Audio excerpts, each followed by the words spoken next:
Hey guys, what is up and welcome to a new League of Legends video. Patch 6.10 is right around the corner and I think it's time to make another patch rundown video. I do apologize that I have not made one for the past couple of patches, but we're back and good to go. So throughout this video, I will give you all of the important information that you need to know going into patch 6.10 to try and make your transition as easy as possible. I'll let you know the new OP champions that got nerfed, buffed, and everything else. And as usual, this video will be made in collaboration with ProGuide, so big shoutouts to them and their new cool feature where you can chat with a high-low player almost anytime you want. Really cool stuff. But let's not waste any more time and get right into patch 6.10. So first and foremost, Talia will be coming out this patch, which is the newest champion in League of Legends that is intended to be a mid lane mage. So you definitely want to look forward to that. But moving in with the first change of this patch being Anivia. Now this is going to be a relatively good buff to the point where I am going to be risking this and calling her the first OP champion of this patch. When they initially reworked Anivia for the mid-season mage update, I have to say her new ultimate felt absolutely horrible. The radius was just way too small and it didn't really feel all that good to get the full combo on a target in the laning phase. So Riot does seem to agree by not only making the initial radius of her ultimate 50 larger, but the range on her ultimate has also been increased. But as if that was not enough, the cost per second to maintain her ultimate was reduced by 10 per rank. So nothing else was changed, but all in all I have to say these are some pretty nice changes to her ultimate, hopefully making it feel a lot better than it used to the point where I feel like a lot of people will start picking her up and she will become a threat. But following Anivia is going to be the next champion that was also part of the mid-season mage rework, Cassiopeia. At first when I played her on the PBE, I have to say she actually felt quite good, but apparently she's just not up to par with many of the other champions currently in the mid lane. So Riot is addressing it this patch by increasing the range on her Q ability by 100, and the move speed gained from her Q ability no longer decays. Now to me, this right here is already enough to make her feel like a strong champion, because having a stronger laning phase with a longer Q, aka just being easier to land, is already a huge buff. Or maybe in teamfights when she can play a bit safer since the range on her Q is so much larger and the move speed will no longer decay. But on top of this, they're also reducing the cooldown on her W and making the minimum and maximum range just work overall better, while not having terrain stop her W anymore. So we're going with a double whammy and giving Cassiopeia the OP rating as well, because I do feel like because of this buff, a lot of people will start picking her up and she will be a strong champion. But as we move on to the next champion we'll be talking about, being Jinx, this one is a little bit more confusing. I'm not entirely sure if this is a buff or a nerf, so I'll be calling it both. And the reason for this is because her Q ability with the rocket form is going to be working better at the earlier levels, but worse at the later levels. Or in other words, the attack speed on her Q while in rocket form is going to be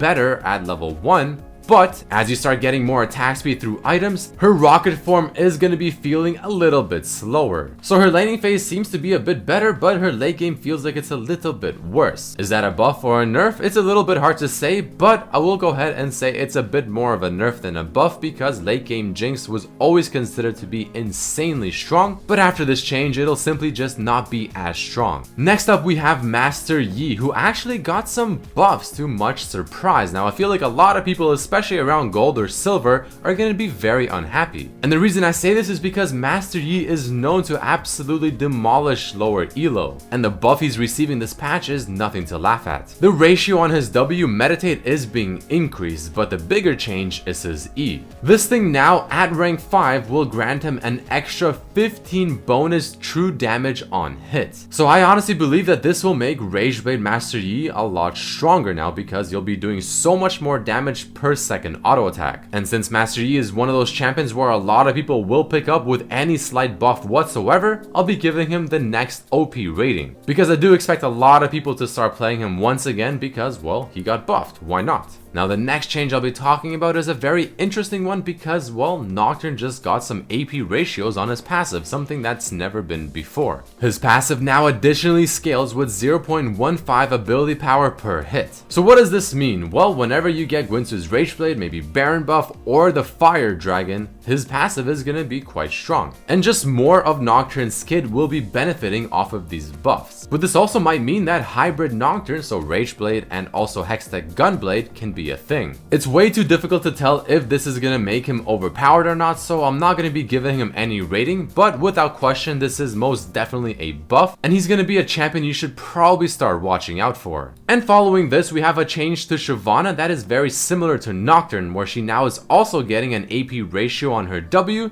something we've never seen. It'll now additionally scale with 0.1 ability power per second, and the on-hit effect will now scale with a 0.25 ability power on hit. So pretty much what I said about Nocturne will now also apply to Shyvana. But let's move back to the mid-season mages, the ones that were just not very strong or felt very lackluster. The first of which being Swain, the champion with the lowest win ratio in patch 6.9. Something obviously had to be done to fix this. So what Riot decided to do was increase his health growth stat from 78 to 90, add a tiny little buff to his Q, but nothing that I personally think is all that good, but add a significant buff to his ultimate, where it'll essentially no longer heal percent damage of whatever he's dealing, but now it'll just simply heal him a flat amount, while also having an AP ratio. This is really good because Swain does not build full AP, he builds somewhat of a tanky AP, so having a flat amount of health gain plus some ability power is just gonna benefit him a whole lot. But the thing that's holding me back from giving Swain the OP rating is the fact that there's still that annoying limit as to how many times he can hit a champion per second. And until that's changed to the point where it's more beneficial for Swain, I still feel like Swain will be somewhat of a so-so champion, but these buffs are definitely quite good. Next up, following Swain, we have Vel'Koz, another champion that apparently felt a little bit more underwhelming than Riot initially had planned. But Vel'Koz wasn't as extreme of an example as Swain, so not the biggest buffs in the world. They're increasing the passive ratio from 0.4 to 0.5, and they're increasing the ratio on his ultimate from 1.0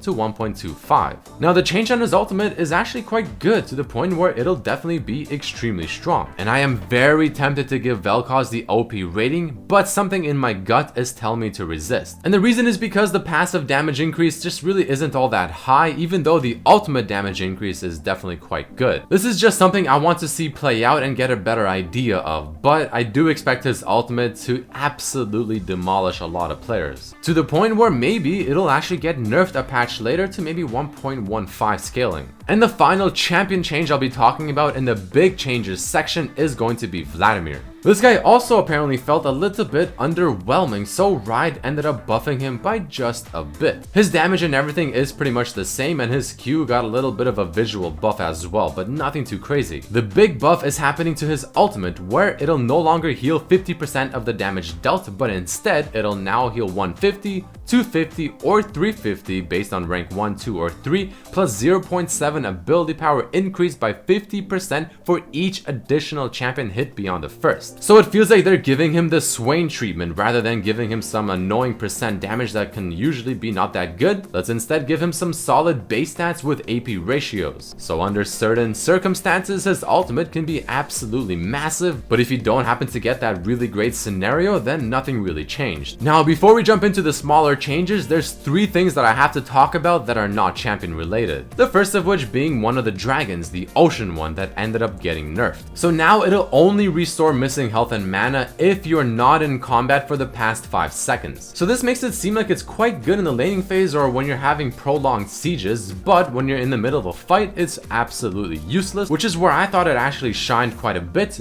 But having said that, it's still a fantastic dragon and it's still probably the best one. But another big change is now, instead of having the timer as to when it heals you go down per ocean drake that you secure for your team, now instead it'll increase the amount of missing HP and mana you get per ocean drake you secure, being 4%, 8%, and 12% at 3 dragons. This is definitely a nerf, but not the biggest nerf in the world, and also if you can get 2 ocean drakes in a row while the laning phase is still active, it's actually a buff. Next up, we have a buff happening to Bloodrazor, where the attack speed gained is increased by 10%, so from 40 to 50, and the on-hit damage is being increased by 1%, so from 3 to 4%. Personally, I think this is a fantastic change, to the point where it'll make Bloodrazor a little bit overpowered, so I'll be taking a risk and giving this item the OP OP rating. An increase in 10% attack speed and a full 1% increase in damage that'll happen every single time you auto attack will scale up quite nicely. And the final big change is going to be a buff to the summoner spell Ghost, where the cooldown not only went down by 30 seconds, but it'll also scale with its move speed per level. So instead of being 27% at all ranks, it'll actually start at 28% level 1 and go all the way up to 45% at level 18. So if you're someone that likes to play Hecarim, you should be really happy with this. And I'll be giving the summoner spell Ghost an OP rating as well, which is a little bit weird, but I do expect Ghost to be much more popular. And just before we end off this video, quick small changes that I want to mention. Malzahar got nerfed with his passive, but it's really not all that big. Aurelion Sol also ended up getting some nerfs to his ultimate and his W, which is really weird considering I almost never see the champion. And the bounce on Fiddlestick's E ability went from 7 to 6. But having said that, I honestly still feel like Fiddlesticks will be a fantastic champion. And the very last thing I want to mention is the fact that Riot implemented champion mastery level 6 and 7, so that's pretty damn cool. And I'm actually really excited to start getting some of my champions like Zed, Yasuo, maybe Echo, or even Jhin to level 6 and level 7. But either way guys, there you have it. Patch 6.10 gave you everything that you need to know, all of the big changes that are very important and will impact your gameplay. There's a bunch of other smaller changes that I did not mention because I just don't think they're important enough to mention. So if you want to check them out for yourselves, I'll have a link to the patch notes down below. But either way guys, if you did enjoy this video and you want me to continue doing this, let me know by hitting the like button, subscribe if you haven't, check out my other videos as well,